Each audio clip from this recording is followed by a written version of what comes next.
ஏவா வேலு என்று ஒருவன் ரொம்ப அழகாக இருப்பான்.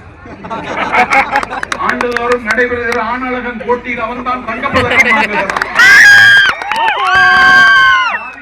திருவண்ணாமலைக்கு சென்ற பொழுது அவனுக்கு வெள்ளியினால் நாற்காலி என் தாய்மார்களே, ஒரு 1000 ரூபாய் கொடுத்து வெள்ளி மூக்குத்தி வாங்குவதற்கு வழியில்லாதவர்கள் நீங்கள். உங்களை நான் அறிவேன்.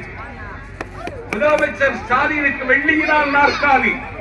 அன்றைக்கே நான் என்னுடைய நாட்குறிப்பில் எழுதினேன், ஸ்டாலின் உனக்கு வெள்ளியினால் நாற்காலி, உட்கார மாட்டாய் என்று நான் நினைத்தேன். உட்கார்ந்து விட்டாய். நீ எந்த நேரத்தில் வெள்ளி நாற்காலியில் உட்கார்ந்து விட்டாயோ அந்த நேரத்திலேயே தமிழகத்தில் முதலமைச்சர் தங்க நாற்காலி எங்கள் தலைவர் விஜயை நோக்கி போட்டாய் என்றால் நீ அடித்த கொள்ளை என்ன? போடாத சாலையை போட்டதாக கொள்ளையடித்தான். சிங்கப்பூர் மருத்துவமனையில் போய் படுத்துக் கொண்டார். எல்லாம் கொள்ளையடித்து குவித்தார்கள்.